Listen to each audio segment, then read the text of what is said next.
This show is taking a turn for the. Oh.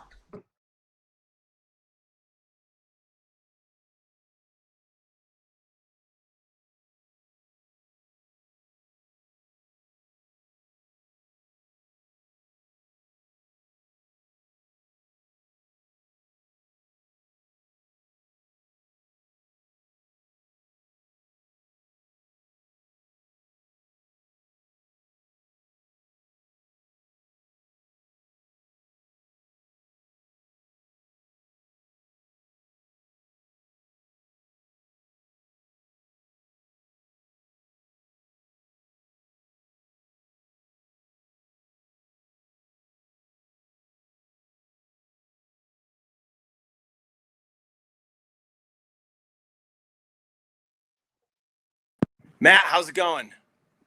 Hey guys, can you hear me? Yeah, can hear you just fine. Awesome, there you guys are. Awesome. Yeah. So Matt, happy Veterans Day. Thank you for your service. Awesome. Yeah, it was a good day. I got to actually hang out with some vets yesterday and it was a good time. So we enjoyed it. It was a good Veterans Day. It's great. It was also as I was reminded by my friends in the Marine Corps, it was the Marine's birthday on Monday. Yep, 250. Yeah. So I think they probably had a party for the centuries. They're pretty much known for that. well, knowing my friend, he was a machine gunner, and he likes to remind me all the time of all the things that he did for me, and he'll send it to me, and we have that relationship where he can say pretty much just about anything to me, and Right. I'm super grateful for it because I didn't serve, and so I'm grateful for everything he did. But I'm really excited for today, and I am as well. yeah, thank you for putting this together. And when you approached me and you're like, we should do something special for the week of Veterans Day, and we should tell some stories and talk about fishing and the role that it's played in people's lives. And I thought, that's a really good, especially given our community and the number of people that we have that are part of this. I thought, this is a great topic. So I'm really excited to hear some stories today. Let's look at the chat before we get started. We got Lewis. For sure. We got Jerry Taylor. Thank you. We got Jerry Taylor. Viper Vision, of course, he's sick, and we hope he feels better soon. James Anthony. Who else? We got Cotton. Marty Lawson. Hello, sir. What else? We got man stuff, dad stuff. My God, we got a lot of people in here. We got some names that I haven't seen before. We got Larry. Larry showed up at my door. Larry texted me from Chunk Chasers, and he said, I'm going to deliver a shirt to you, and I'm going to deliver it Amazon style. I was like, what are you talking about? He goes, yeah, I'm going to deliver it to your house. I'm like, do you even have my address? He's like, I'm in your driveway right now. And I'm thinking to myself, wait a minute. I know I hand out my phone number like candy, but I didn't expect someone to show up at my door. And it was really, really, really great to meet him. So Larry, it was really great meeting your wife, your grandkids. And thank you so much for coming by. It really means a lot. And, if you guys are ever in Northern California and you need a breakfast burrito or some fishing supplies, head over there. Who else? Ralph. Hello, sir. If you guys are new to the chat or first time here, let us know. Would love to say hi to you guys. But we got a great show, and I don't want to waste any time. So to all of you that are watching that are active or veterans, thank you so much for your service. There's not a single day that I take for granted the freedoms and the things that I'm allowed to do because of all of you. So thank you so much. And Bearded Dads, first time here. Thank you for coming.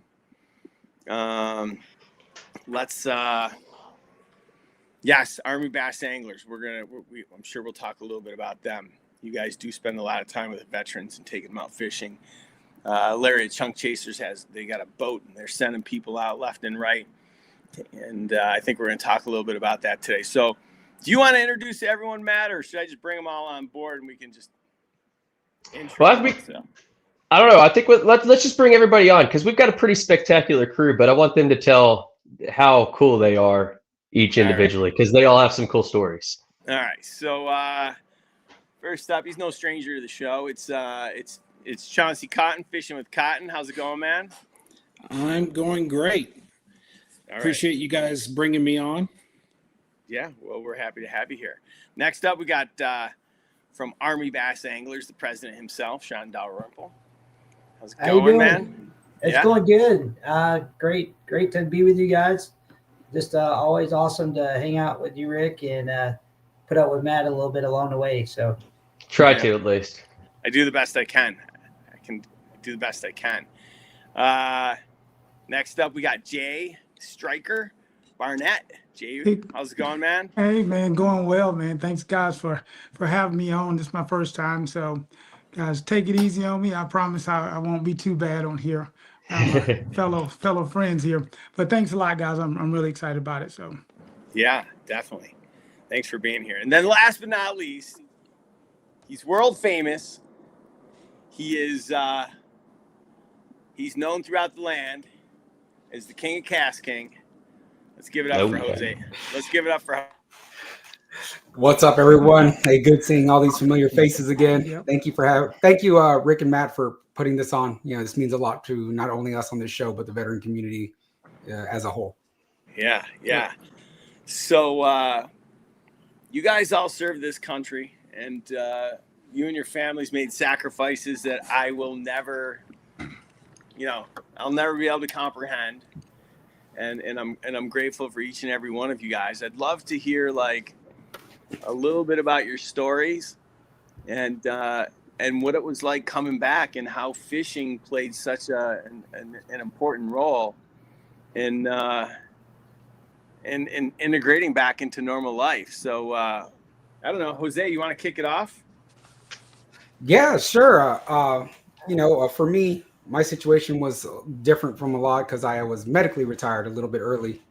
So I only did 16 years, still retired as a sergeant first class. But I was all in. Like, Army was all I knew, all I did, all I cared about, didn't care about. Unfortunately, wife, family, all that stuff was second, mission first, so all of us like to put it. And then I hit a point to where the Army was gone, and I think we've all experienced once the Army's done, or once the military's done with you, that's it. Like, you're out. And thank you for your service, and they pat you on the back. Dude, Just a piece of paper in civilian world. Yeah, they shook my hand and went on my way. And a lot of people don't know this story. The day I signed out on retirement, jumped in my car and I went to my first Fishing for Freedom event with Warriors for Freedom. And then because I really didn't want to do much with any type of veteran organization, but they're like, well, they do fishing. And I was all, well, I got time for fishing, right? And so I went into that, and things kind of went from there. But as far as the fishing, I used to never want to be alone in my thoughts. That was probably the worst place I could be, was alone in my thoughts. I'm not scared to say I had a lot of issues with suicidal ideation, things of that nature. I was down a very, very dark road. But fishing was the only time where I could actually be out by myself, be grounded, take a deep breath. And so definitely fishing has been a big part. And then, of course, I didn't see it, but of course you guys already know now I work in the fishing industry. So yeah, I didn't see it. And it was a big, huge part of my healing process. Still is. So you said 16 years, right? Yes. So you were if I remember right, a 13 Mike. Is that correct? Papa or Juliet. Okay. Yeah, so fire direction. I was that. And then towards the second half of my career, I was a 92 Fox. 92 Fox. Okay. So explain in layman's terms or non-Army speak what those two are. So initially I was fire direction for the multiple launcher rocket systems, which field artillery. And then it converted to Juliet because I was already doing stuff with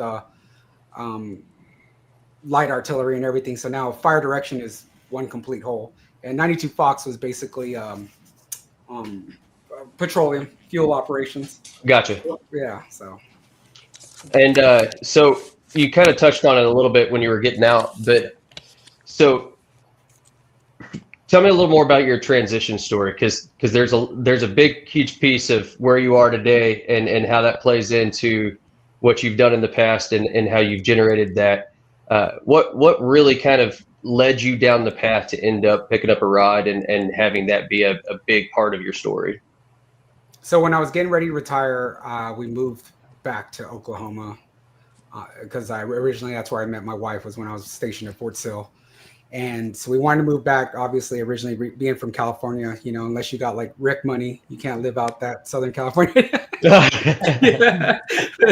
So, you know, I was not moving back to San Diego. So came back out here and being blessed in Oklahoma, Matt, you know, there's tons of ponds, there's tons of bodies of water. I mean, I could just walk down the road and, you know, I could start fishing. And so super, super blessed to be in that area. My oldest at that time was fishing a lot. Okay. And so he was like, Dad, can we start fishing? And I grew up fishing whole life. So I started going out fishing with him. He was the first one that said, why don't you start an Instagram? And I said, that sounds stupid. I told him straight, I was like, I don't want to do that. And I did it, but it started to do, you know, pretty well. I was working. I did have a very comfortable, excellent government job when I got out. I mean, it's ridiculous how great that job was, but I had so many internal issues. I was hurting physically, mentally, spiritually. I walked away from that job, and that's when Cass King was already like, hey, what are you doing now? I said, I'm retired. I'm not doing anything. They said, no, you're not going to do that. You're going to actually work a little bit with us. And then now, obviously now my latest position, now I'm head of relationship management under the for the entire Americas, North, South, Central, and South America and Europe. So, you know, yeah, it's super blessed to be in this position and doing what I do now. I never thought I'd be in the fishing industry. It wasn't even something I wanted to do. Right. So you think you have a plan, and God laughs sometimes, you know. If it was up to me, I'd still be in the Army right now if it was still up to me. That's just telling the God honest truth. That's all I knew. I made the joke the other day. A guy asked me if it was if I wanted to go back, and I was like, on Thursdays. And he kind of asked me, and I shook my head for a second. He was like, what do you mean? I was like, there are definitely days of the week that I want to go back, and there are things that I've missed for sure. You sure it wasn't just Thursdays in Afghanistan for Sean's laughing. He knows what goes on Thursday. See, that was a Monday in Iraq. So that was your good smell day. Yeah. Sean laughs because he knows what goes on Thursday. Yeah. Oh, yeah. But yeah, no. So legitimately, you kind of had this unique coming out. You weren't necessarily planning on your transition, and then you found this passion kind of through fishing and through outdoors. That I don't know about you, but it almost you're mentioning how you didn't want to be alone with your thoughts. It's really hard not to be alone in your thoughts when you're sitting on a kayak, and you know, out in the middle of nowhere, and there's nobody else around, and you're by yourself.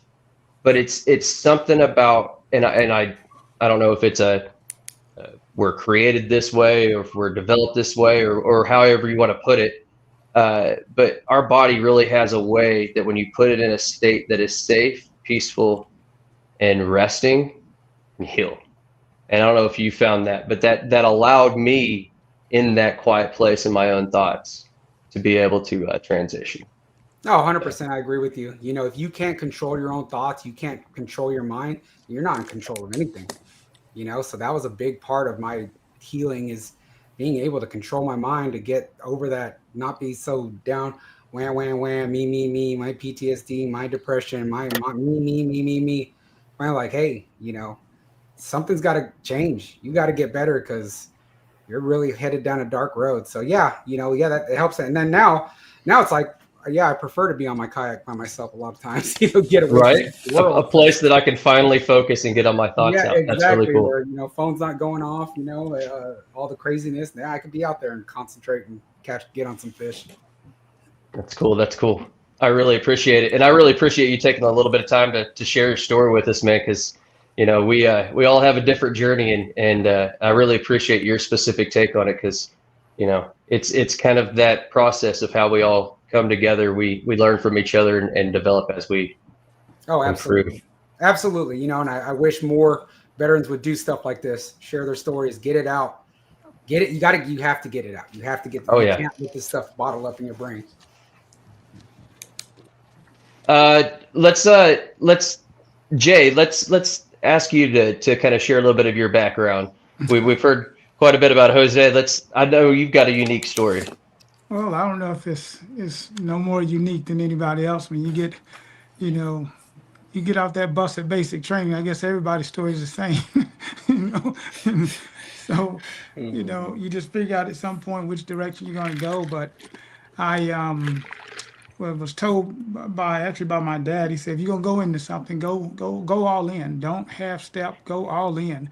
And my dad served in the military, but he was like in supply. I said, Dad, I don't want to do supply. I said, that ain't me. He said, well, then go get in the fight, and go do something that you want to do. So, I became a 13 Fox. What does that mean? Artillery.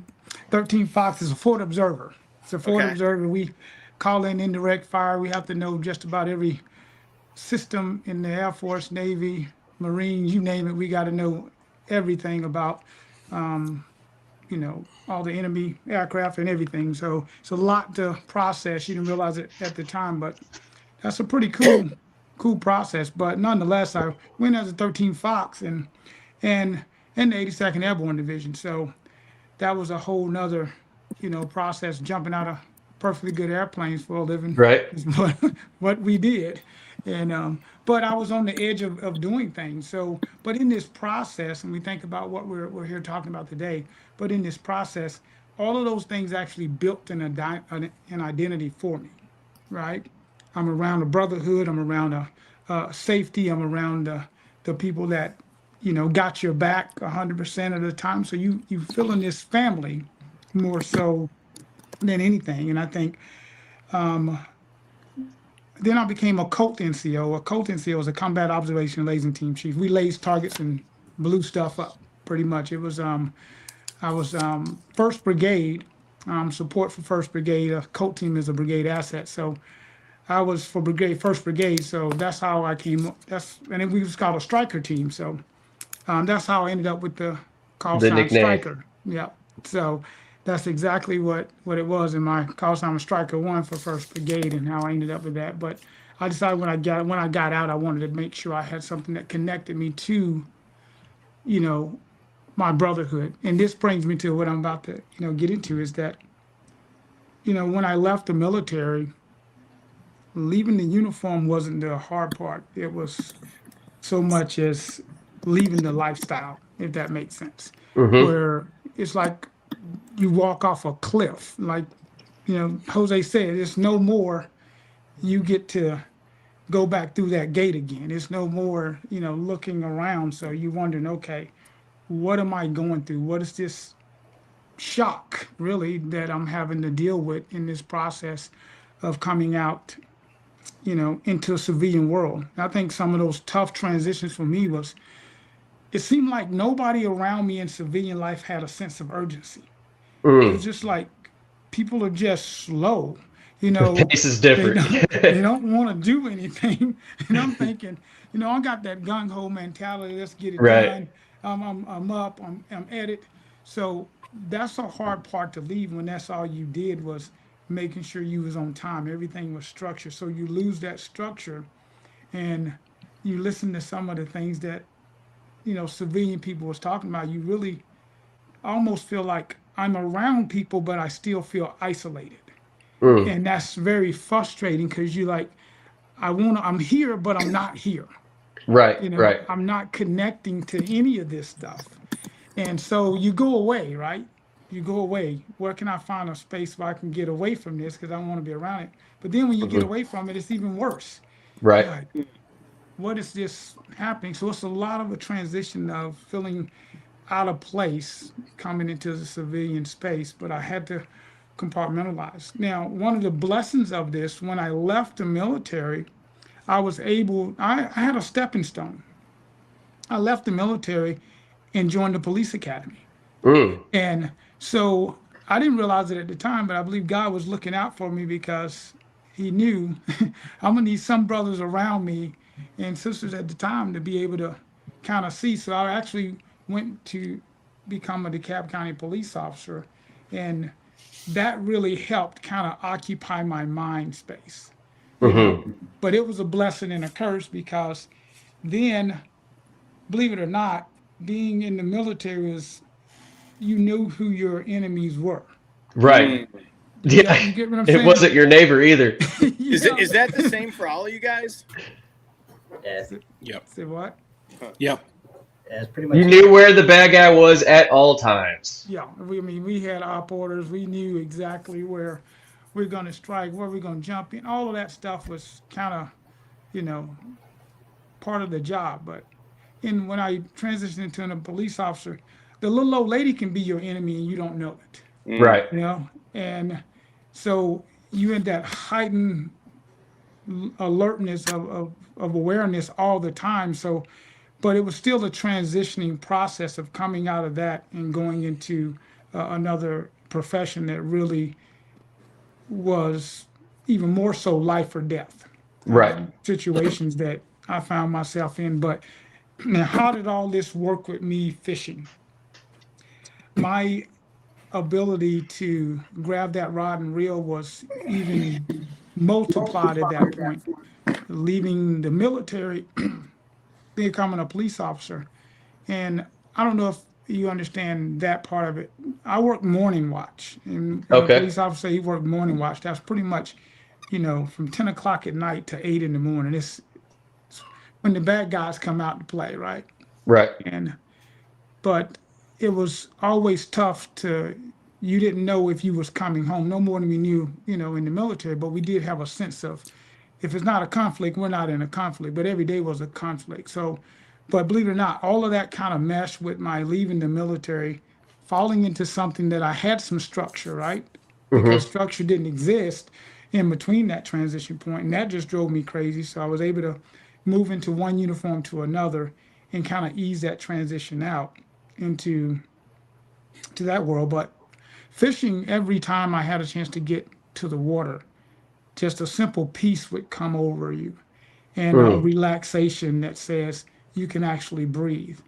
And you start to hear God's symphony of the water, the birds, and everything around you, and you start to go, this is what I'm connected to. You know? Absolutely. And it creates a presentness. Instead of all the stuff that we've done, all the stuff that we might have to face in the future, it allows us to come to right now and just read a situation, and it's not a up or down, and it allows that. I mean, honestly, it's even a chemical process in your body. It allows your body to kind of come back to a natural state when you come into those kind of specific instances in your life, and that's what's so cool about it. And I think one of the most important parts, and I wouldn't want to miss this, is every time you get a bite, every time I would get a bite, nothing else would matter in life. Nothing wouldn't cross my mind. No, nothing. No anxiety. Nothing would cross my mind. It was just, at this point, I went to a whole new space. It's just me and this fish. Right. And you would continue to want to chase that. That became the drug, because it would take you away from so many other things of life. So I couldn't wait to get bit. I chased that fight every time. And that was one of those things that really helped me get to that point to say, yeah, this is what I want to do. And fast forward today, I'm a professional bass angler. So that's what I get to chase, you know, my dream and my goal. So it's part of that. But this transition back into civilian life was probably one of the toughest, and I can relate that. And I say to anybody on this whole podcast, or you know somebody that's doing that transition, you know, being alone is not the best way forward.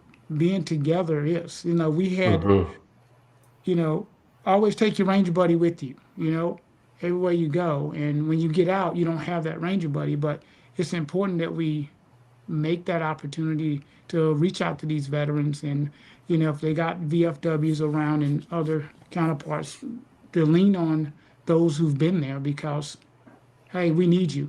You know, you want it, and we want to make sure that you're going to be, you know, well taken care of, and we're here for you. You can reach out to me anytime. Go to jstriker.com. You can find me anywhere. and I promise you, I'll take you out fishing. I'll do whatever we have to do if you know, you need that breakaway and find that peace. So yeah, no problem. Reach out to me. Awesome. I appreciate that, Jay. No I doubt. mean, legitimately, that's how it is. And that's honestly, with this whole show, I wanted to give everybody the opportunity to show not only kind of the general struggle, because I'm trying to figure out a way to say this without with keeping it pretty PG, but there's a certain smell about, you know, certain things in life. And when something's real bad, it basically, you can't get to a worse smell. And I kind of relate, you know, trauma and experiences and military stuff like that, and, you know, police trauma and all those things kind of into that smell. And so we get to a point where it doesn't really matter what necessarily led directly to your specific smelling circumstance, but it gives us that opportunity that it really does allow you to connect with somebody when you start working through these processes and developing skills to kind of help move on and move to the next step in your journey. So I really appreciate you sharing yours. No problem. Colonel, I'd like to ask you next if you'd share kind of your background and kind of Army bass anglers a little bit and what you guys do. So, like Jay there, I'm an 82nd junkie. You know, Jay and I see each other a couple of times a year, and we always gotta, you know, make sure we point that out to each other. But you know, my dad he's a retired Alabama State Trooper, and he told me he did 27 years in Alabama State Trooper, and he said, "I don't want you to have to do that." So I basically said, "Here, hold my beer," and and Right. joined the military. But I came in as a second lieutenant, but I talk to people all the time. I was a senior class in college when 9/11 happened. And so I knew, like, as soon as that happened, like, I was going to be the first group of lieutenants since Vietnam that knew that they were going to war immediately. And so you talk about having your world, like, at 22 years old, turned upside down. Right. It's a pretty sobering deal for it, and knowing that you're going to the 82nd Airborne Division, you know, and the history behind that, and just what's expected to get there. And so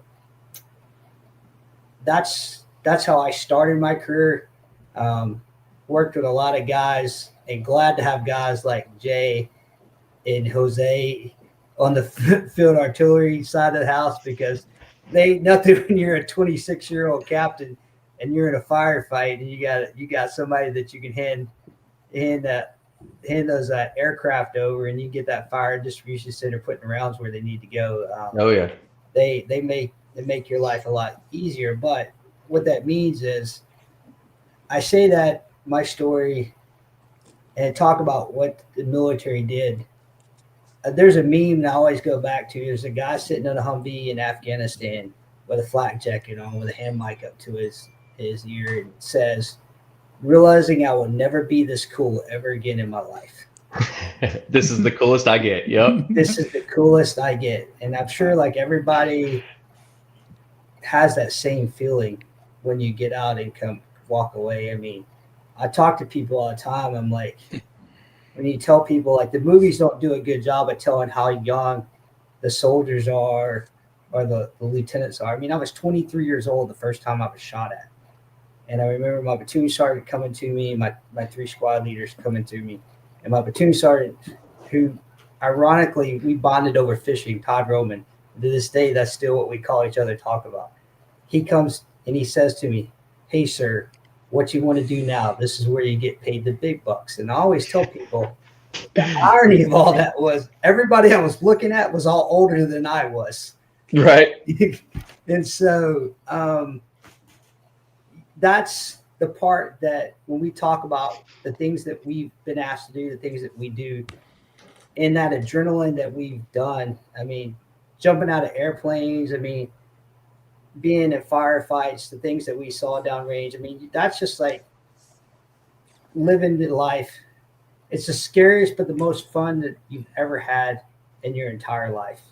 It is hard to explain to people that, right? So when you come For back, sure. when you come back here to the United States and you're asked to go be a normal human being like everybody else, like that is such a hard thing to do, right? And I say this all the time, and so that's why my story is not any different. I think we all struggle with this, and I talk about just my deal is like I just call that the dopamine addiction, right? Mm-hmm. And that's why I'll just say that's one reason I love the fish so much, because it's the only thing that I can find that comes close to giving me anything of that release like I had. That momentary excitement of that bite and that fight. That is definitely the cool thing about fishing when you get into it. Well, it's not just, it's the whole, like, we're taught for our entire time in the military to work a problem. Mm-hmm. Given a mission set and to work a problem. It's like Jay said, you know who the enemy is. And because you know who the enemy is, you know how to work that problem. You know the end state, and you work towards that. When you get back here in the civilian world, it's all over the place, and you don't have it. And being in the water, that the minute you put the right bait, the right lure selection, the right rod, the right color, the right spot, all these things, right? It's like that whole thing like comes together, just kind of like the perfect scenario operation. Is like, and that's when everything just makes sense to you, like it did when you were deployed downrange, right? Absolutely. The formula works. Your mission plan works. And so that's the thing when we talk about like what I did, and I could talk for hours, and I've got some pretty unique stories and some of the things that I've done. I know you and I have talked about it, Matt, and I've done some pretty high level missions, but that's nothing compared to, like, you know, being with my guys and all that, and just all that togetherness. For me, getting out of the military, the most sobering thought, I'll never forget this. I was on my terminal leave, and the first man who ever took me fishing besides my dad, my dad took me fishing, but back then we didn't have high school fishing like we do now, right? So like to get to go fishing with anybody besides your dad was like a big deal growing up, right? Right. So this is, and he passed away. And I remember my dad calling me and telling me he passed away. And Jerry was a Marine, and always was very involved in my career and always kept up with it. I remember telling my wife that I have to, you know, when my dad calls me back and tells me when the funeral is, I'm going to just have to take off and go. It's about 4 hours back home. And so the next morning, my dad calls after we drop our son off at school, and he says the viewing's tonight, funeral's tomorrow. So I called my wife at work, and I said, hey, I got to leave. So I went home, packed my clothes. I got almost to Nashville, which is about halfway between here and in North Alabama. And I realized for the first time in 22 years, the only person I had to tell where I was going was my wife. And that was the most overwhelming sensation. Yes, because for 22 years, even when you were in charge, you had to tell this whole list of people that were there. So those are the things, like when we talk about like the transition, the getting out, why it's so hard for us, the lack of the dopamine released, all these things that add up to the things that we struggle with. Like the worst thing for me is everything to be going like perfectly 100%, like absolutely no problems to work like whatsoever, because my brain is not happy. Right. You were looking for the problem. You're looking for the problem. And just to realize all these things. But fishing has played such a huge role for me, how I've been fishing my whole life. It's probably what helped me sustain making it to the end of my military career, because any of us that tell you it's done a long time in the military, it's not an easy profession to operate for that long and that long particularly. It's also what helped me build my bond back with my son. You know, I left when he was 2 months old to go to Afghanistan, and I come back and he's 18 months old. And so, you know, that first part of his life, like, that's all we did, you know, from that point forward was we spent time on the water fishing and everything else. And so that's those things, and being able to get involved. I mean, that's one of my favorite things was being able to be a major at the 101st and having a guy tell me about Warriors on the Water at Fort Bragg. He said, love this deal. And I started laughing. He was like, what's funny? And I go, well, that's me and 4 of the guys helped start that when I was a senior lieutenant. And so even though I wasn't there anymore, know that I had helped build something that got to give back to so many soldiers out there in the water.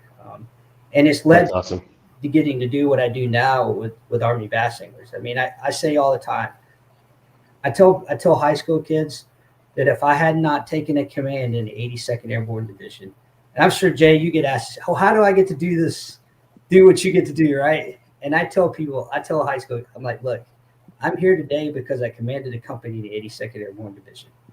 And I got to go to grad school and got to do college fishing and got to meet some guys in the industry. And I would have never got to do that if it hadn't been for that command in the 82nd Airborne Division. And I said, you can't duplicate that anywhere else. And so as hard as it is, I'm forever grateful. Every decision that I have been good in my life, it goes back to that decision to command that company in the 82nd Airborne Division. That's cool. Today. And so that's cool. And just to see everybody else that's impacted along the way. I mean, to meet people, to meet all you guys. I mean, I didn't know Jose like about 9 or 10 months ago, and got to, you know, he and I have been interacting different places, different times, and all these things. So it's all good. I enjoy meeting the people, and it's good to hear us talk about these things, because I think we, as Jay said, Jose said, we've got to get these things out. And I say this all the time. If me as a retired lieutenant colonel can talk about that I struggle with things, and I'll say this out here publicly, at a minimum, once a month, I go to counseling. Right? And if I can do that, there's no reason everybody else can't, right? Absolutely. And so that's absolutely. I'll kind of end with that. I think if I can have enough courage to do that, it gives other guys the courage to do that. For sure. And I really appreciate you saying that, because I think that's part of the biggest thing in our community is we all have a lot of common struggles, but we put a lot of shame behind picking up the need for help ourselves. We helped our battle buddy. We picked up slack for other people for years, but we forget a lot of times that, you know, we're the number one weapon in our fight. So you keep your weapon well maintained, so that way when it comes to the fight, you're ready to fight. And part of that is keeping your mind and your body ready to go. So I really appreciate you mentioning the whole counseling part, because that really is a huge aspect in it.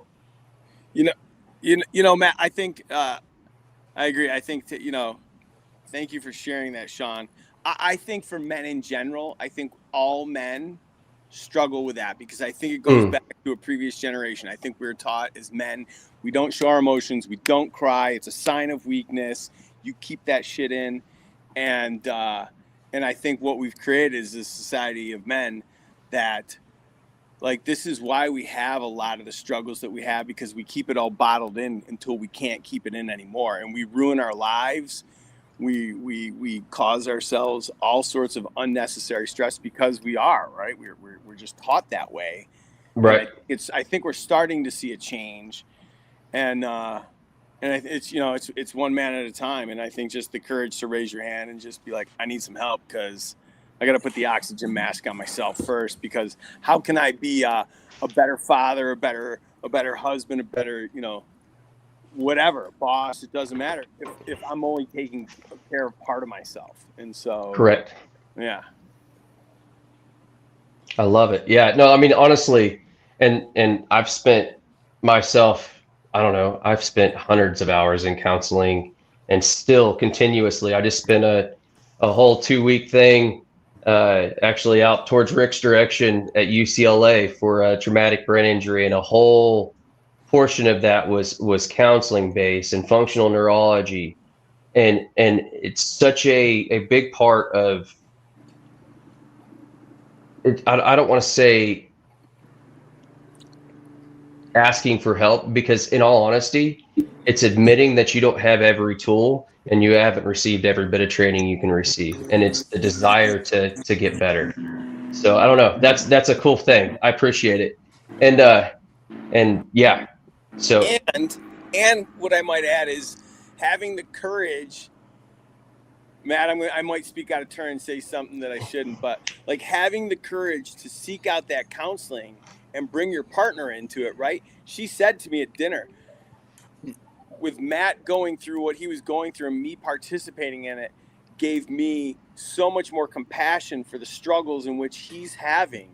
And correct. It's brought us tighter together because I've now been enlisted in this so that I can be part of the solution instead of an outsider looking in going, why is my husband going through all this stuff? I mean, honestly, that is so key. So we're not designed to be alone. I think the commonality story that I've heard, and we'll probably hear something similar from Chauncey. Sorry to stand on top of you right now. But it's that we can't do this battle alone. And there's going to be days where we need the hug. There's going to be days when we need the kick in the pants to get our butt going. There's going to be days when you know, in my case, sometimes I just can't do stuff, and I have to rely on my wife. And so having that partner, that ability to share that with, and for her having that understanding and really understanding what was going on, was such a huge aspect in our relationship. So that was really cool. And yeah, so Chauncey, let's get to you, buddy, because I mean, you probably have, I don't know, in my opinion, the wildest MOS in the entire military. Your job is, I think, the number 1 or 2 school fail rate in the military. If I remember right. Yes, I was infantry, 11 Bravo.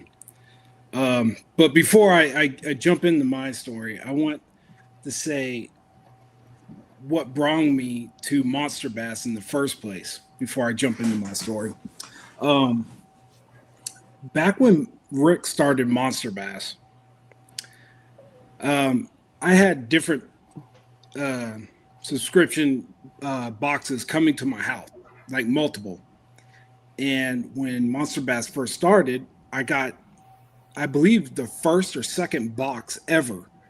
And I got it and I turned it to the side when I was looking at the box. And the box said that the company supports veterans. I said, wow, this is awesome. Like, this truly, truly hits me. Yep, exactly, right there. And he has put it on every single box that he ever made on a box that came to everyone's door. And man, that to me says more than anything about other companies. If you're willing to put that as your part of your logo on your something that you're making to send it to someone's house, I'm telling you, that speaks volumes. And thank you, Rick. Yeah, no, thank you guys. I mean, like, I don't say it just to say it. Like, I'm so grateful. Like, I live in California, and you know, just putting an American flag on my house has become synonymous with a political affiliation instead of a respect for this country. And I don't care what anyone thinks. I don't care what anyone's political views are. I care less. But I have an immense love for this country, and I'm grateful for everybody that's served, because the fact that I get to sit here in my backyard and do whatever the hell I want is because of you guys. And so it's very, very near and dear to my heart. Yeah, that's just one thing I wanted to say to you, Rick. I mean, I really appreciate that ever since day one that you've been doing this. And, you know, I consider you a great friend for it. I appreciate it. Thank you, Con. Okay, now my speech. Got a little sidetracked there. But when I grew up, me and my dad fished, and I was very young. I was only 5 years old when I realized he was taking me fishing. And at that time, he had a bass boat, and he was super proud of that thing. And I started learning how to actually fish from a boat. I didn't fish from a bank for an extremely long time. I didn't even know that you could fish from a bank. I thought you could only fish from a boat. That's how young I was. But my dad was in the Army too. He was 11 Bravo, an infantry guy, just like me. And, I feel like I followed in his footsteps because he was infantry, he fished, and I think it was literally felt like it was my destiny to follow in his footsteps. So I joined a little bit later in life because I felt like I was trying to fight the system because both my parents were in the military, and I didn't at first want to join. So I fought that until I was about 21, and then I just like, you know what? I feel like a loser living at the house. So Time to go. yeah, time to go. I was like, all right, stop trying to fight it, just go. So yeah, I was 21. That was a little bit later in my life, but yeah, I did. I went in 21. I did 21 years in the Army as 11 Bravo. I did 4 deployments to Iraq, 1 to Egypt as a peacekeeping mission, and I was on the border mission here in Texas right before I got out. So that was my tours that I did. While I was in, it felt like fishing and in the military was just intertwined like that. It was crazy because every duty station that I went to, which I was stationed at Fort Riley, the Big Red One, there in Kansas. That's my duty station. I'd fish at Lake Milford, and I remember watching Bassmasters come through there every year to fish the lake, and I would go there as an attendant, and I was just like blown away. I was like, oh my gosh, why can't I do this and stuff like this? And I just fished when I could because the Army always came first. And then I got stationed over in Hawaii, and I started fishing there for a little bit, mostly saltwater. And then every once in a while, they actually had peacock bass. So I'd fish there right outside of Schofield. They call it Schofield Barracks there in Hawaii. It's the 25th Infantry there. And I loved Hawaii, man. Living right next to the water, oh my gosh. That's a dream. I can't imagine. I can't imagine. But I fished there, and then I came here to Texas, where I live now, and I got stationed at Fort Hood. So the local lakes here were Belton and Stillhouse, and I started fishing there. And then I got involved with the bass clubs and stuff here, and I said, you know what? It's about time for me to buy a boat. So I bought a boat, and I started fishing out of that for many, many years. And there was a Fishing for Freedom event that was on Belton basically every single year. And you'd take a veteran out to fish. So I said, and for years, I was always the secondary passenger because I was a veteran. And then when I got my boat, I started taking other veterans fishing. I felt good about that. Even though I was a veteran myself, I started taking them out during the event. And that was just so, I felt good about that, even though I was a veteran, because it's like I was giving back to someone that had never experienced that at all. And that was an outlet for that person that I was taking fishing, even though it was an outlet for me, and I felt good that I was taking another veteran fishing. So that camaraderie was still there, and I love that. And I started getting in the kayak fishing a couple years ago, and I was like, oh my gosh, this is a totally different experience than being in the boat. So started doing that, and I was towards the end of my career in the Army. I was like, what am I going to do with my life once I get out? And I was like getting scared. So I finished up my degree because I started it while I was in, and I wanted to be a game warden, actually. Mm. So here in Texas, for Texas Parks and Wildlife, to be a game warden, you had to have your bachelor's degree. So I finished my degree. I applied for game warding actually 4 times. They only do it only comes around once a year to apply. So I did it Yep. 4 years in a row, and I got turned down all 4 times. I was super, super discouraged. I was like, this is crazy. With my background, I don't know why I couldn't Right. get in. But I said, you know what? I'm going to stop trying for that. And I turned my sights to work in the state parks. Mm. So I became a park ranger at one of the state parks right outside Austin here.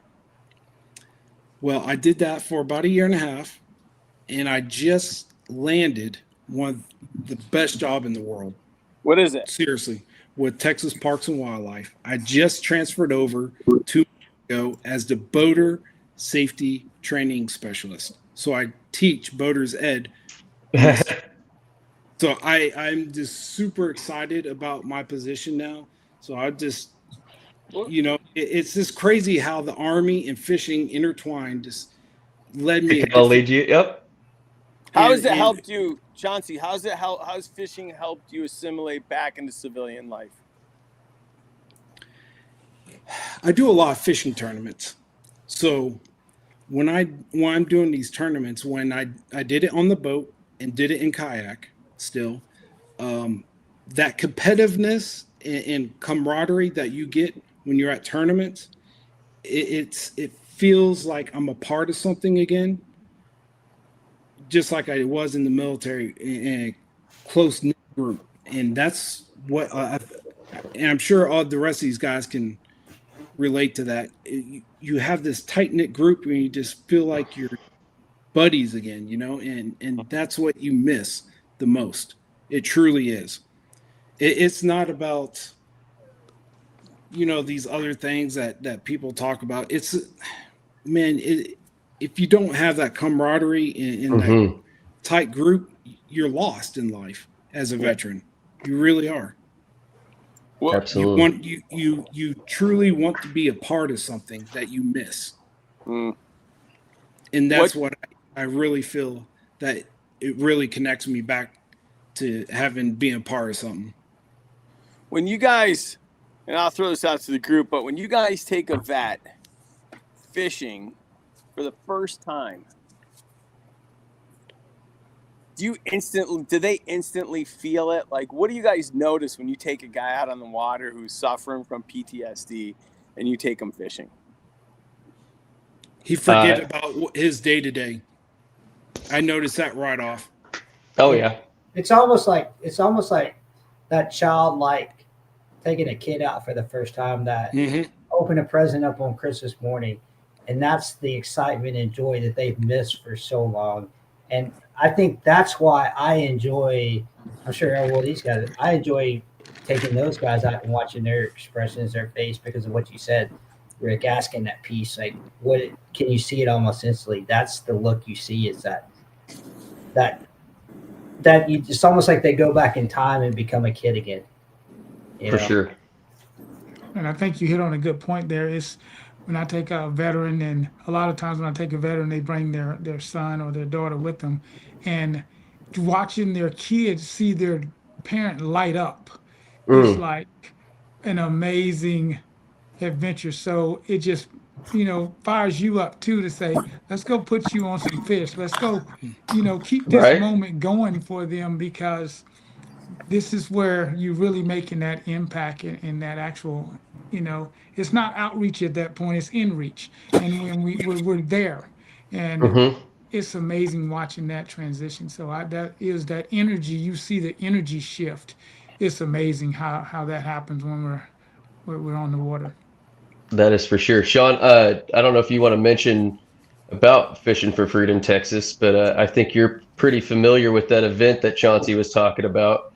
Yeah, I'll just say there's 4 or 5 Fishing for Freedom events around the country, and anytime anybody gets to be a part of them, I tell go be a part of them. We happen to run the one at Belton, and love having everybody that's a part of it. I mean, the stories you hear that come from that, and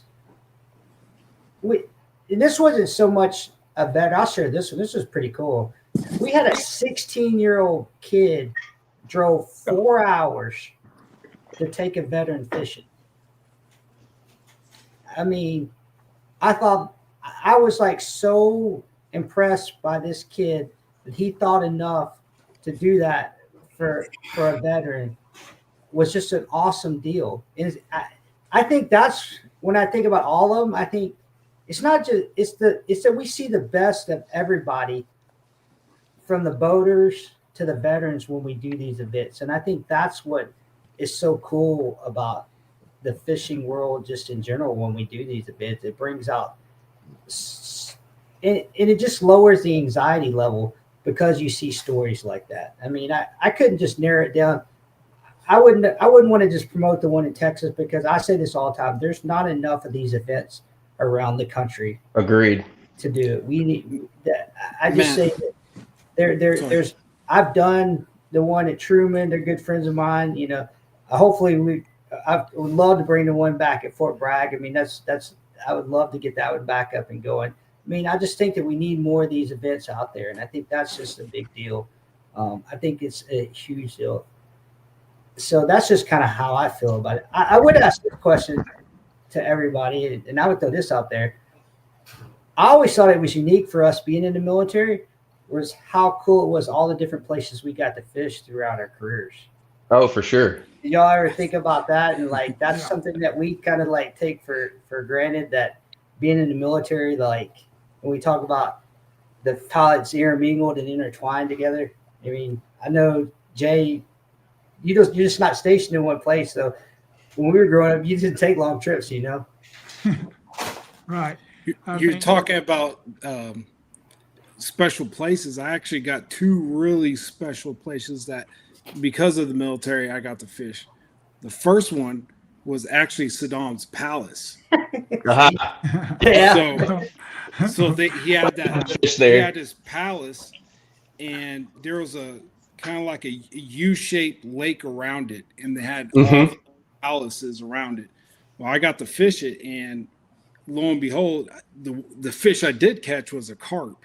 And there is a pretty sinister story from those carp, if you guys actually look that up. But short story on that. Basically, the people they would kill during that time frame, they would throw in that lake. That was carp food. Yep, pretty much. Yeah.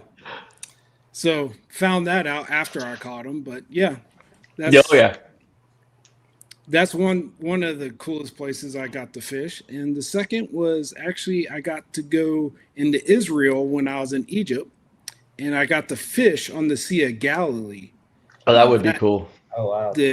That was like very cool. I got to fish the actual traditional way with the net, throwing it over the side of a wooden boat. And I was just like grinning from ear to ear. I was just so happy that I got to do something like that.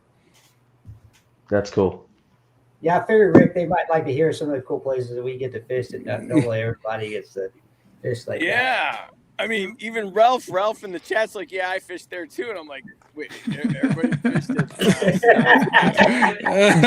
MWR room where you can go grab a Zebco and some bait and go fish at a lot of these places.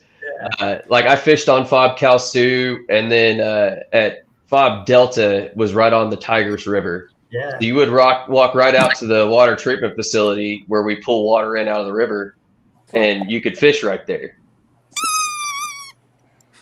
Sorry, guys. The dogs are losing their shit. I mean, they're But yeah, no, there's all sorts of crazy spots. Anybody else have some fun ones?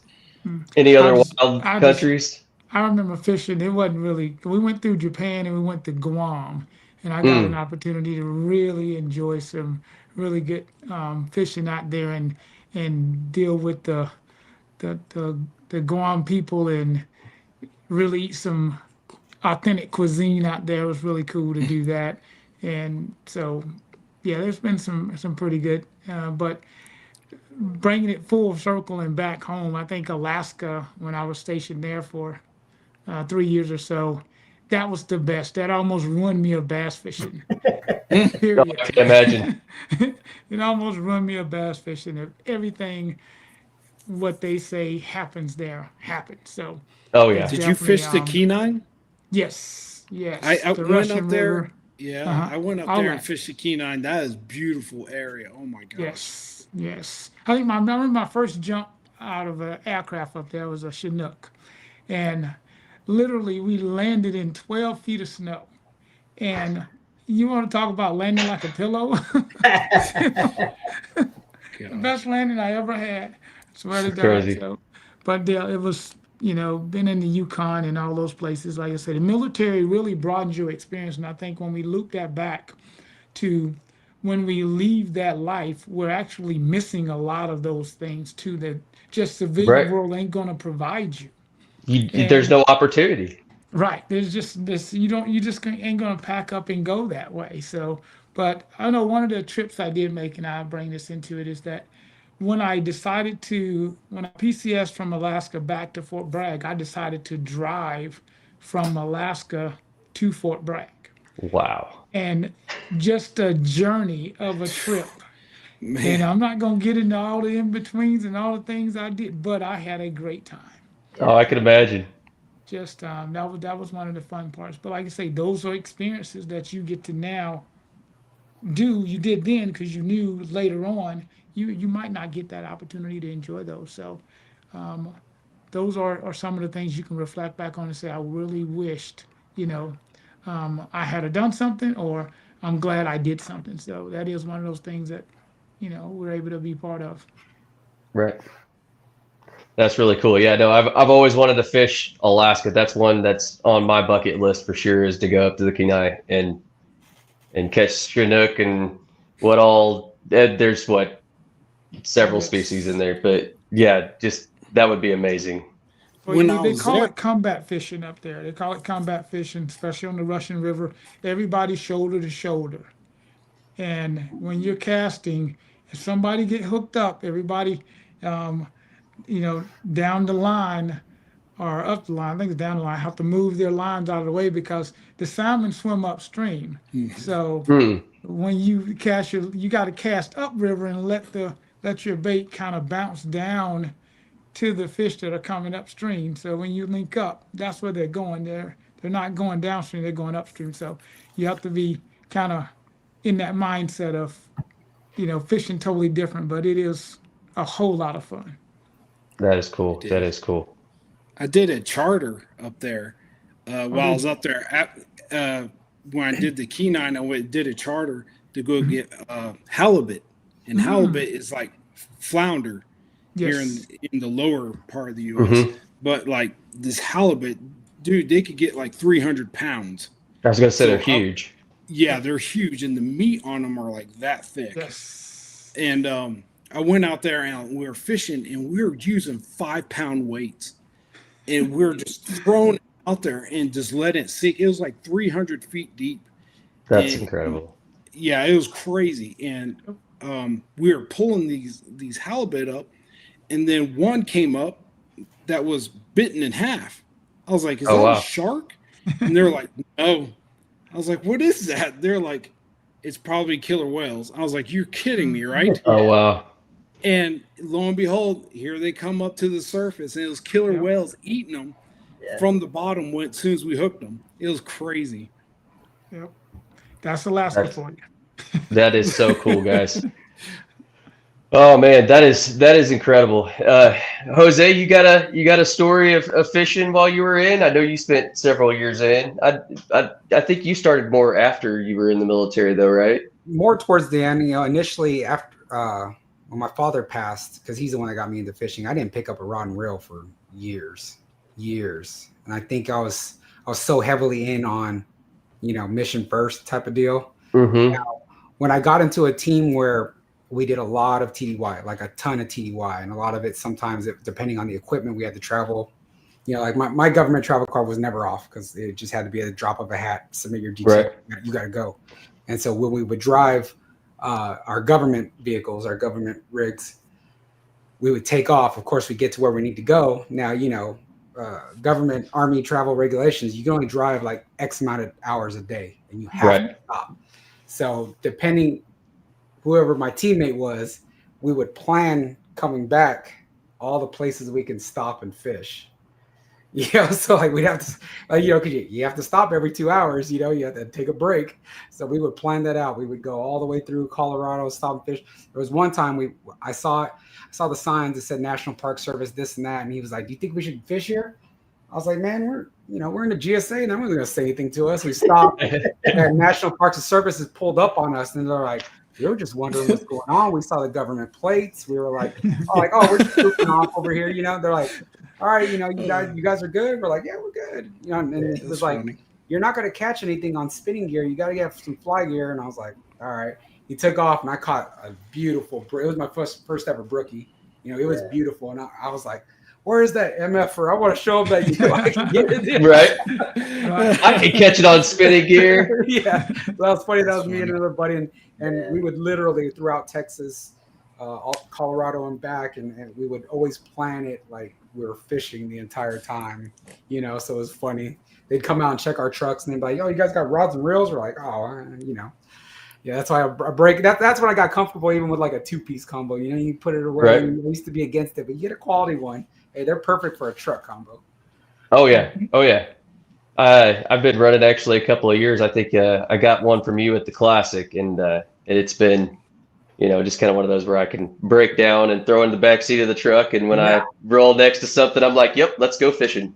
Yeah. So even if we could get on location and be like, we'd be on federal land or whatever, and they'd be like, "Hey, you kind of need to. We're not ready for you guys yet to start your test." And we're like, "All right." And then we'd come back there. "Where'd you guys go?" I was like, "Oh man, I was, I set it up. I was like, I found a bunch of ponds in this area," and they were like, "All right, as long as we're not in the impact zones or anything. I mean, even on Fort Sill, whatever, the fishing's good near those impact zones. You'd be all right." Right. Just don't kick anything metal sticking out of the ground. No. And I shouldn't even mention that, the ponds on Fort Sill, man, those are hidden gems. Oh, those are sneaky good. Hidden gems. There's more 10-pounders on Fort Sill than anybody knows about. So if you're listening here and you're a military guy on Fort Sill, go fish those. Oh, it's a closed base, so I don't think you can even get on. Like, it's hard as crap to get on, even as a retiree type base. Like, you can get to the PX and stuff, but on Trade Ox side, there's over 100 ponds, and they used to be maintained by biologists throughout the 80s. But the ones that people can easily see and know, those aren't the ones you want to fish. They're the hidden gems, and the ones that are there, takes a little bit of research, a little bit of talking, but I was gonna say you have to sneak around a few grenade ranges and a few mortar ranges and a few major impact zones to get there. UXO, don't touch it. Yeah, just don't kick the fins. But that's cool. Well, I really, really appreciate you guys all taking some time. This was a lot of fun tonight. I mean, let's see if the audience has some questions for you guys. Is anybody in the audience? I'm in the audience. I have a question. Okay. Oh, Rick's got questions too. All right. So if I'm sitting in the chat and I'm like, you know what? I would love to help out. I would love to, help other vets get out on the water, be a part of something. What do I do? I'll start it. So a lot of times veterans, they want to start their own nonprofit. They want to do it, and that's fine. But there are so many out there already that are established. If you're like in the Oklahoma area, obviously Warriors for Freedom. That's how I met Matt, was at a for Freedom out here.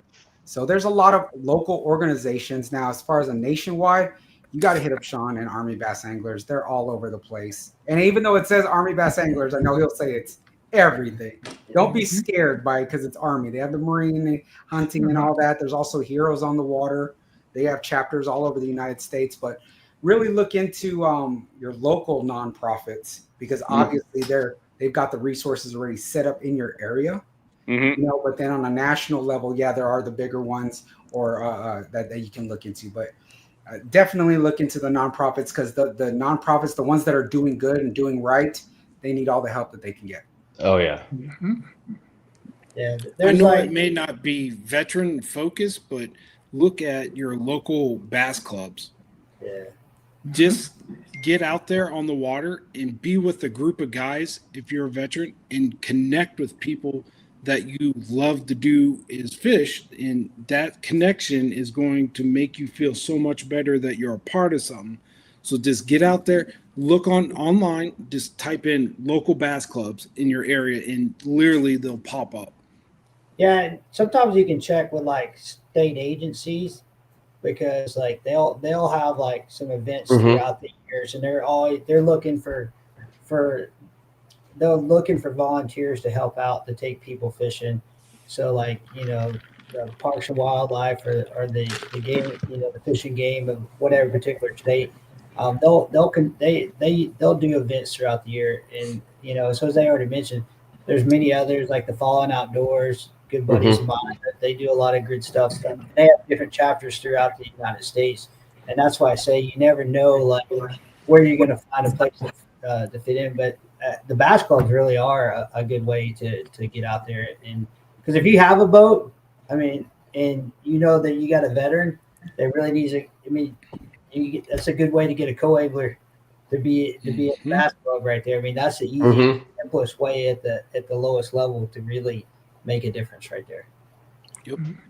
I'll say another good source that may not be looked up on, but they do have a lot of contacts is your local VFW. Yeah. Those guys in there really are connected to a lot of different places. So I would say to anybody listening, check there too. And, of course your DNRs, they all kind of all connected to, places where, you can get on the water or be able to go out. So you'll be surprised. I know that I, Fishing with Heroes, Leos, and Vets that I do, my second seat is always open for a vet, or my third seat or whatever. So again, if you guys anywhere in Georgia or in the Southeast, my seat's always open. So I want to let everybody know that well, let's go fishing. So absolutely, that's awesome. I did want to mention one more thing for kind of veteran resource. So we kind of all chatted about counseling and whatnot, and if you really are struggling, one of the best ones out there that I've found that's pretty accessible and just easy, doesn't require you going into your local VA, is the Wounded Warrior Projects. They've got what's called TALK. And their resource center is a great place to reach out. If you have if you need that medical help or that mental health support, they have what they call the Warrior Care Network, which really helps line you up with getting you what you need to get you healthy again. Yeah, absolutely. And also the Cohen Veterans Network also is another one. I'm on the advisory panel for them. It's in their paperwork. If you need help, you will have someone call you for an intake within 24 to 48 hours. And that's nationwide. That's not only for you, but that's also for your wife, your kids, anyone that is considered family. So in the Cohen Veterans Network is another great resource that I'd like to add. And that's been implemental. I had a battle buddy, unfortunately became part of the 22, and I was needing help very, very, very bad. And not to bash the VA, not to, but I needed help now. And they just kept saying, we'll call you back. We'll call you back. We'll call you back. And I know everyone here knows when those hellhounds start barking, sometimes the bark gets really freaking loud.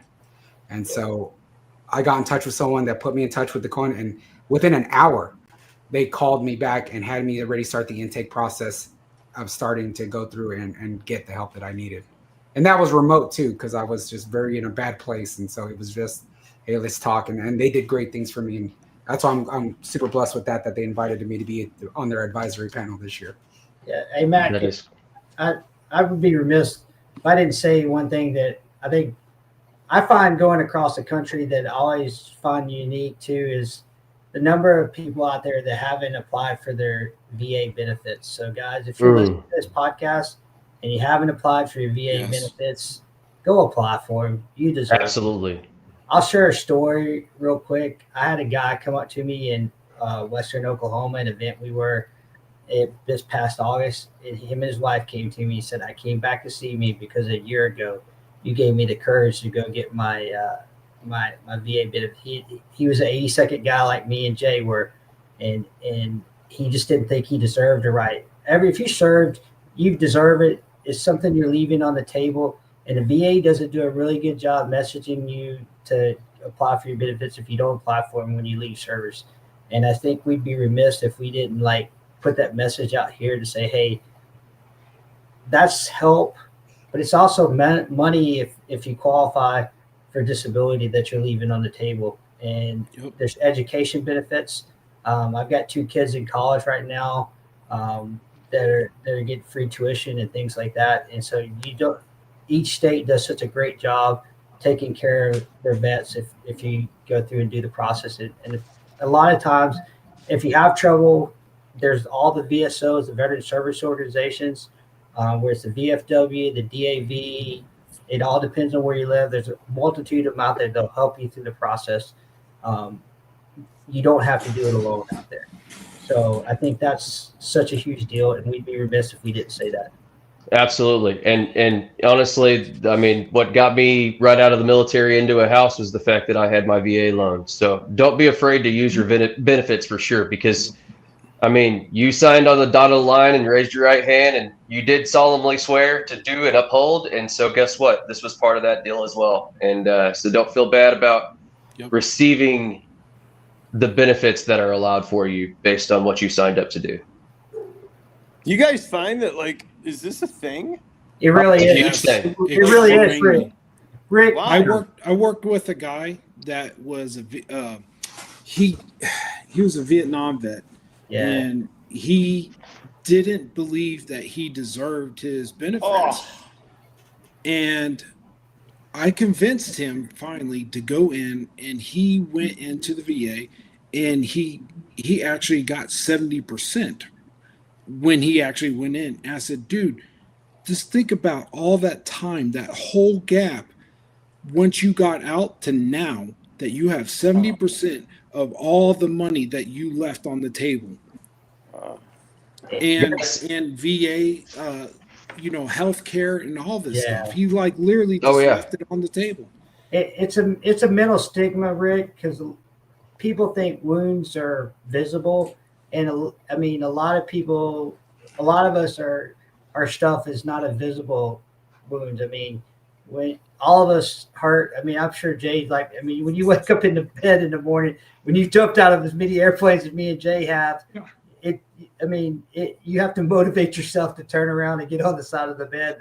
The pain you're still going to feel. And so there's a part of that is like, I don't have any visible scars. And so the mentality of they think that they don't deserve to apply for them because they're not visible scars. And so it's a really real thing. So that story I shared about the gentleman, I mean, he got 90% out the first time out. And he really felt like the first time I talked to him that he did not deserve to go do it. And I mean, that story is repeated over and over across. I'm sure every one of us could name 10 or 15 people we've talked through that's happened to. Wow. Here, I want to put this phone number in the chat, guys, and Rick, and I'll post it on the screen. This is the VA benefits line.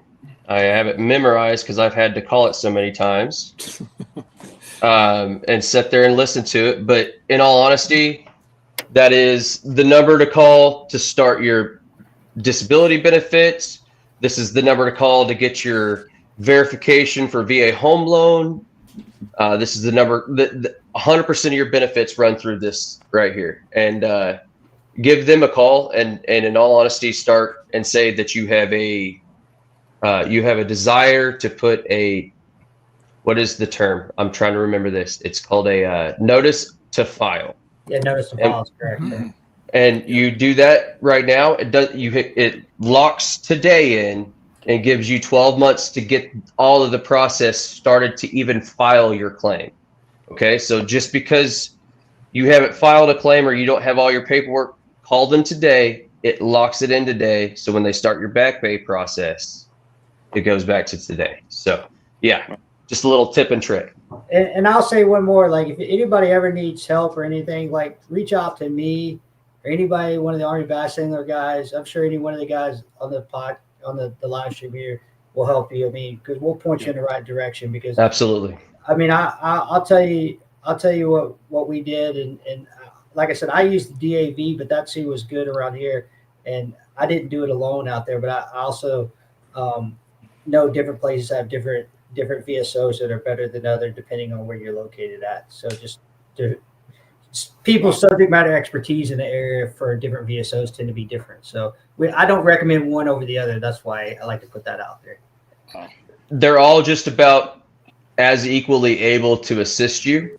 It is on you to make sure that you list everything, and don't be shy, because we're all pretty banged up. I like what Sean said. It's hard to roll out of bed sometimes and get that motivation in the morning. I had a MRI recently, and they were talking about L1 injuries, and he asked me how many planes I jumped out of, and I was like, I don't know, enough. All right, guys, we got a couple calls coming in, so I'm going to take those calls and see what questions they have for you guys. Go ahead, Ralph. Hey, what's up, guys? What's up, Rick? What's up, John? Good to see you, good sir. Yep. No. Tell them who you are, because no one can tell by your voice besides me. So I was a guy in the chat there, Army Outdoors, but Yeah. really it's Ralph Boyd. Yeah. I'm still in 24 years and going. I'm an 88 November Transportation Management Coordinator. Currently working in the Pentagon as an Inspector General. Wow. But I, much like Sean and Jay there, I'm also an 82nd veteran. I was in 1st Brigade from 2011 to 2014, and we went to Afghanistan in 2012. That was an awesome deployment there. Fell out of planes a few times myself. On my 13th jump, I found a hill on Sicily drop zone and broke my ankle in 4 different places. So I have 3 plates all in my left ankle. But yeah, Fort Bragg is actually where I think I dropped it in the chat, is where I started learning to fish. I hung out with a couple of buddies of mine, one from Georgia, one from Alabama. Never fished before. I'm from Chicago. All we do is shoot each other, and we aren't very good at that. But started hanging out with those guys, and we went out to McKellar's Pond out there behind the club out there, and then Holland Drop Zone and Mott Lake over there by on the backside over there. And we went out and got a cane pole, and we were over at Simmons Lake behind the airfield, and I flung a lure out there. I had a worm on it. My buddy's like, "Oh, you don't need the whole worm. Just cut it in half until he's half of it." I was like, "I don't want to hurt it," as I'm jabbing a hook through it. When you're out into the lake, hook what probably, if I look at the picture now, probably a 3-4 pound bass. Went to pull it in, realized, oh, there's a cane pole. There's no rod or reel. So I just turned around and ran up the boat ramp and dragged it back onto the boat ramp, and it just like got hooked from there.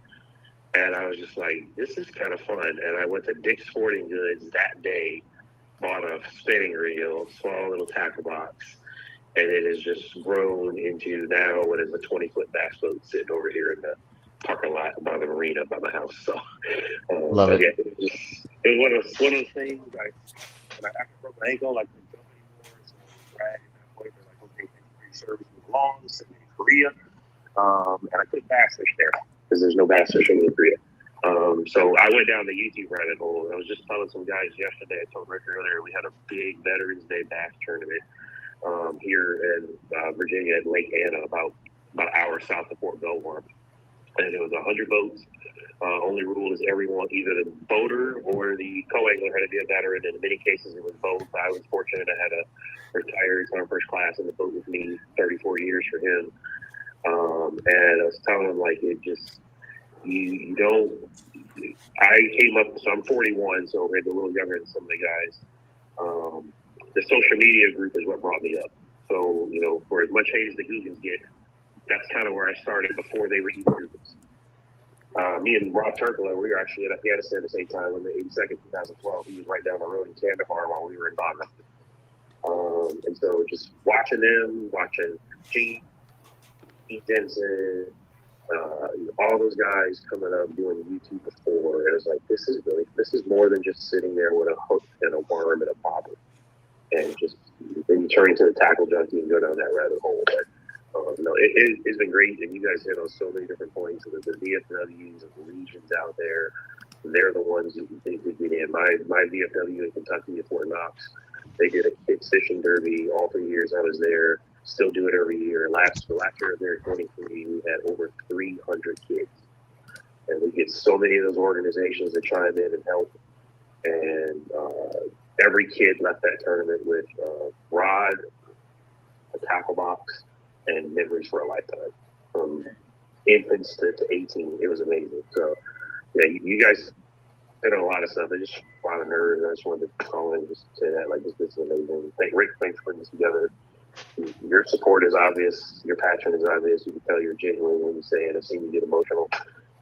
But to all you guys, we're all one big happy family here. Police, fire, law enforcement, paramedics. We're all one big happy family is how I look at it. Absolutely. Thank you, Ralph. Absolutely. All right, guys. All right.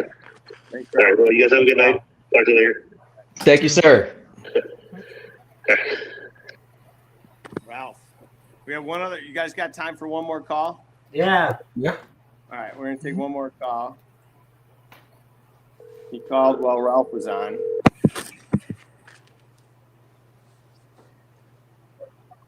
Hello? Hello? Is this Mike? Yes. Mike at Drinking MonsterBass. Hey. You're live on the show. Oh, okay. A little delay here. Hey, first statement, Rick. Love the new bag. Thank you. My question for the guys is, one of my best friends from high school was a 20-year vet in the Marines, and I know he suffers from PTSD. When they get distance, what's the best thing you can do to help them draw them back in? That's a tough question. That really is. Because you're going to meet a lot of resistance typically when we distance ourselves. Do you know what he loves doing? Yeah, that's the question. Mm-hmm. Yeah, like what does he find any interest in? We do fantasy football together. Okay, so if he likes football, take him to a football game. Yeah. Go to a football game. Yeah. Do something within his interest, because that will take his. Hold on, John. He's saying the problem is he lives in North Carolina and your buddy lives where? I live in PA. He lives in North Carolina. Oh, gotcha. Yeah. Okay. I'll tell you what I do. I'll tell you what You I know do. what? So, Buy him some football tickets and to where his local college or pro ball is, and I guarantee you he'd thank you for it. Right. Yeah, that's a good idea. Honestly, keep him engaged. Yep. And don't be shocked about what he says. And if he's a jackass, just understand that that's just kind of that mode he's in that day. I call it grace. You got to have a lot of grace for vets, because it depends on what our medication level is that day, how our TBI is acting up, or PTS triggers or whatnot. And you have to be willing to basically not be afraid of his rejection for the moment and just say, you know what, I love you and I'm not going to stop calling you. I'd say If he's talking a lot, go ahead. Sorry. No, I was gonna say, don't stop being present. Be Yes. present Yep. on the phone. Be present every chance you can. Constantly make, and show that he is a priority, and that will go a long way. Even though, like Matt said, there'll be some rejection times. There'll be probably some select words that they'll be using, but be present and let them know that that's not an option. You are there for them. Yeah. Yeah. Yeah, I was gonna say, I have a buddy that suffers from depression, and we both play fantasy football, and we will both sit on a Sunday. He'll put on the red zone on his TV. I'll put it on mine, and we will sit there and watch red zone and talk the entire time about what's going on. And he We used to do that. yeah, and he told me that like it's his favorite part of the week because he never feels like he's alone, and we're doing something fun because either I'm talking trash about his team, he's talking about mine or my players or something, but it's just something where you just feel like there's this bond, even though you're not in the same place. So I think there's a number of things you can do, and I think a lot of people have had some good feedback. Just know if he's giving you crap a lot, he probably likes you a lot. Because that's the way a lot of military guys show their love towards another. Yeah, their love to another person is if they're giving you crap. I mean, hardcore crap. They're giving you love. Just know that. They noticed you. Yeah, I love it. You good, Mike? Yeah, I appreciate it. I mean, it's just, it's hard sometimes when they distance us. I'm just not sure to try to engage or just giving them space.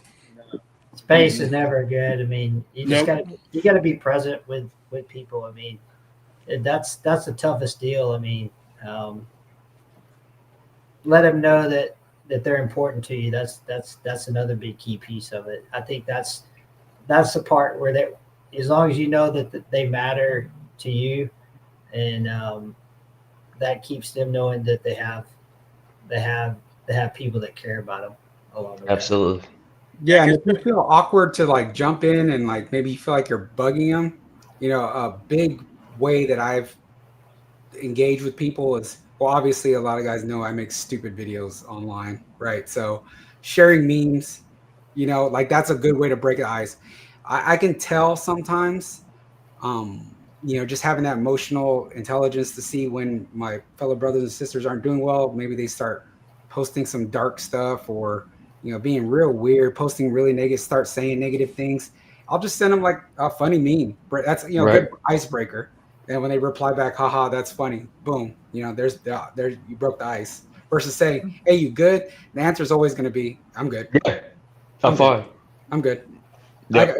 I could literally be sitting there with, a weapon in my hand, and I'll be like, yeah, I'm good.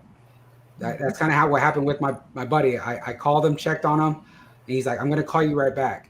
And, unfortunately, he never called me back, but he said everything was good, So I still kind of live with that in the back of my mind, versus so when a lot of guys now, it's like, hey, I'm not going to ask you good because it's always going to say, yeah, I'm good.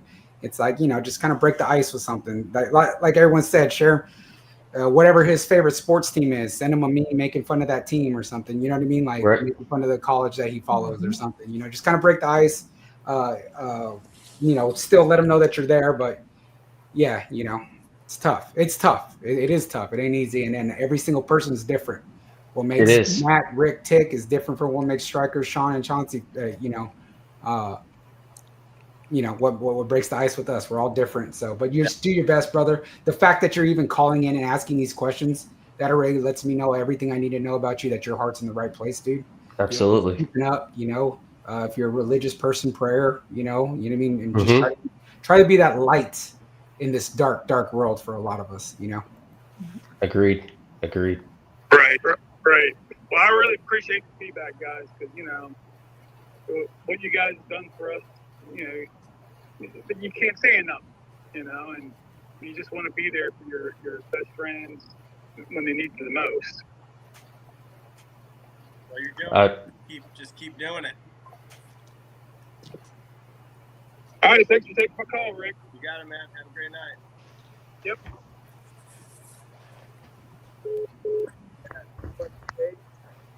All right, guys. Well, again, Rick, thank you for letting us. Oh, I couldn't hear you for a second. I apologize, but Go ahead, thank you for letting us come run the show today and hang out. And guys, really, I appreciate all your stories, because that last call was kind of the epitome of the whole reason why I did this. And Jose, you know a little bit of my story, and lost my battle buddy about the same way you lost yours, and so in all honesty, if we can stop one of those from happening just by getting a rod into somebody's hand or saying hi, you know, that's my goal with this. And so I want everybody, if you're watching this show tonight, to or in the future or whenever you watch this, there's a bunch of people around you that want you to succeed.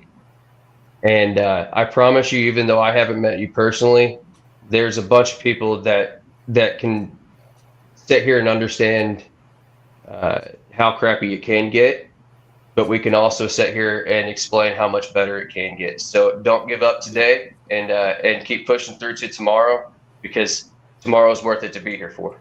Yeah. And we all want our battle buddies here, and wish we could go back and fix that. But at the same time, part of what drives me on for what I'm doing now is the fact that if I can stop one more from joining that club, that's a win for my life. So, yeah. And if I can add to that, even if you weren't in the military, even if you didn't serve, life can be challenging, and too much time on your hands gives you one thing to do, and that's have conversations with yourself. And unfortunately, our ego tends to take over and tells us the deepest, darkest things that most of the time we don't want to hear. And so if you're struggling and you're sitting here and you're like, well, that's great, but I wasn't in the military. Every single one of us here is still available for you. Absolutely. And so if you're struggling and you need someone, I mean, I've given out my number 1 million times. I'm going to answer it every time. So, like, don't feel like you're alone. Reach out to anyone. And just raise your hand and ask for help. There's a ton of courage in raising your hand, and I don't think anyone who's half a decent, any decent human being is gonna be there for you. So please, if you're struggling, just raise your hand. That's all it takes. So I thank you guys so much for coming on, and Matt, thank you for putting this all together. I really appreciate you doing that. I appreciate each one of you coming on and taking time away from your day and your families to be here. And I guess before we go, maybe we can, I'll give you guys each a chance if there's something you want to say before you go. We can do that. So why don't we start with you, Sean? Hey, I don't really have anything else to say, but it seems like, Matt, you surround yourself with a whole bunch of infantry and field artillery guys on this thing. Enjoyed every single one of you guys. So appreciate it. Thanks, Rick, for having us on. Yeah, thank you, man. Appreciate it. So, guys, go ahead. I'll just close and say, just if you're around veterans or first responders, Leos, whatever, just encourage them.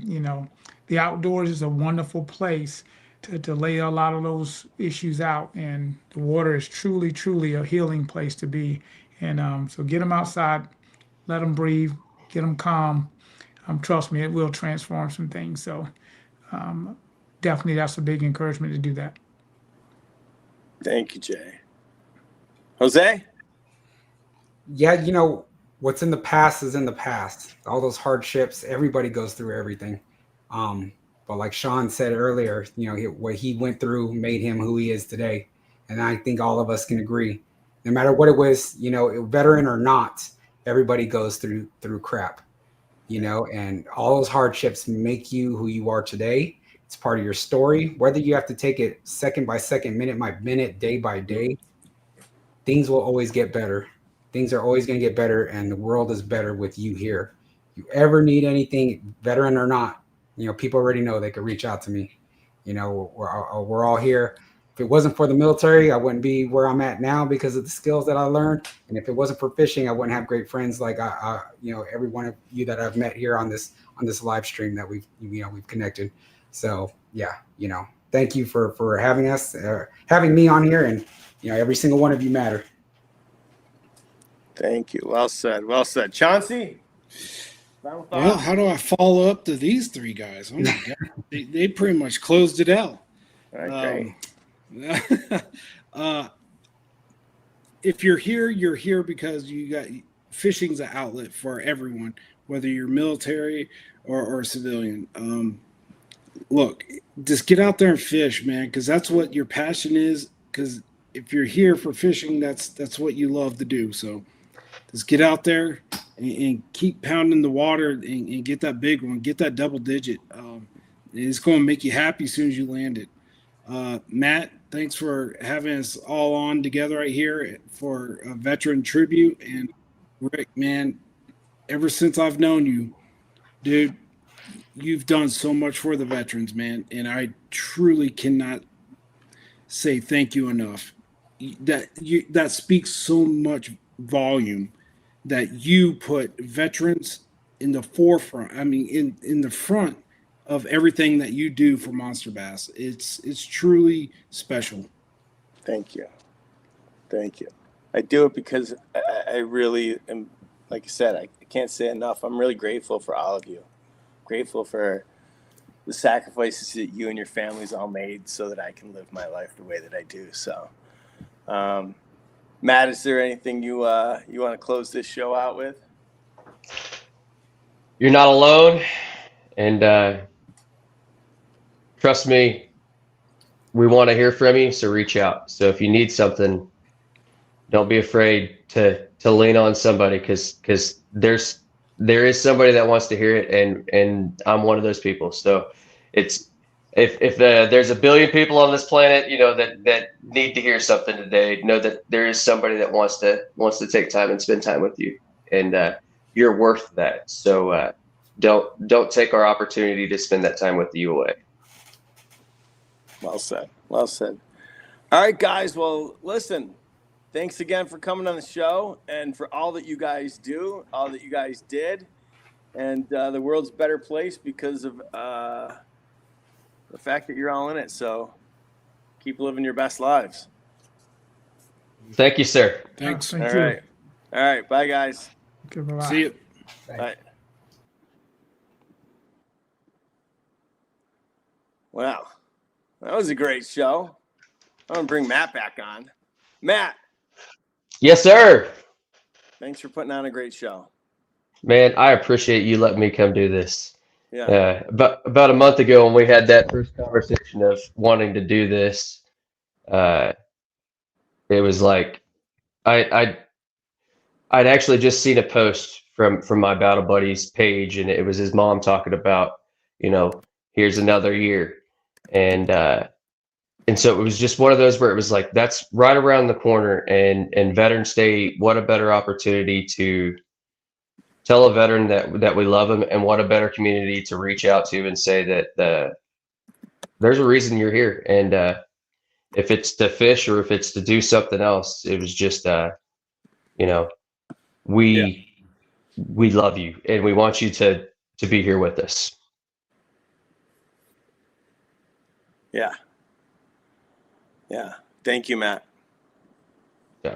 Awesome. And thank you again for having me out. I really appreciate it. It was a lot of fun. You got it, man. Have a great night. You do the same. All right. Bye. Matt Brown, everyone. Wow. I got to tell you, that was a powerful show. It's very clear that I need better lighting. I can't have the dogs in the house when the show's on, or outside. I have to be in a separate room. But yeah, it was a really powerful show. I mean, I don't make this crap up. Like, I'm truly blessed to live in the United States of America, and despite all stuff that's going on, and Democrat, Republican, I could care less. Like, it's what makes this country great. You get the ability to make a choice and pick a side, and I think at the end of the day, we should all just be good human beings. That's all it is. Just be good human beings and respect one another. So I love you guys a lot, and I'm really grateful that I get to have this platform and be a part of this community, because it's not my community. It's our community, and I'm really grateful that we get to do this. So I want to say happy birthday to Ford. I don't know how old you are, but happy birthday. I guess you guys want some golden tickets, huh? All right, so you know the routine. Time to put your golden tickets in the chat. This month's, last month's, I don't care what it is. I'm gonna call out some numbers, and if I call your number, email me at rick@monsterbass.com. Take a picture of the ticket.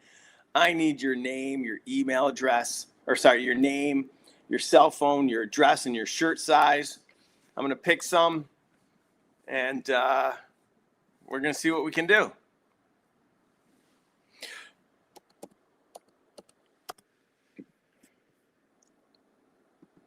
Let's see some golden tickets. Woo-wee! Nelly Jelly Belly? I've never seen that one. Ticket and garage, pick me, and I'll donate the prize to a veteran organization. That's pretty crazy. Wow, we got the numbers are rolling in. Oh, that's right, Nelly Jelly Belly. I commented the first time around, didn't I? Yeah, I get it. We got, just so you guys know while you're putting in your numbers, we got a special show next week. Evidently, the guest is going to be me. Our host next week is going to be none other than Samantha Olson, who is going to be interviewing me, and we're going to be talking about some of the stuff we got going on and some of the things we're doing moving forward. And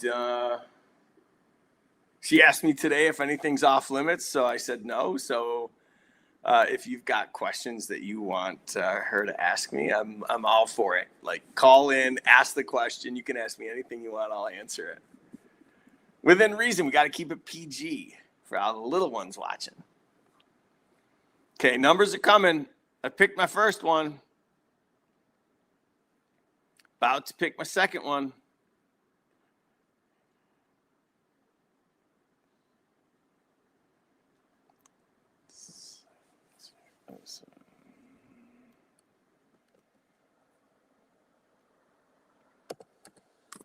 Okay, golden tickets are in.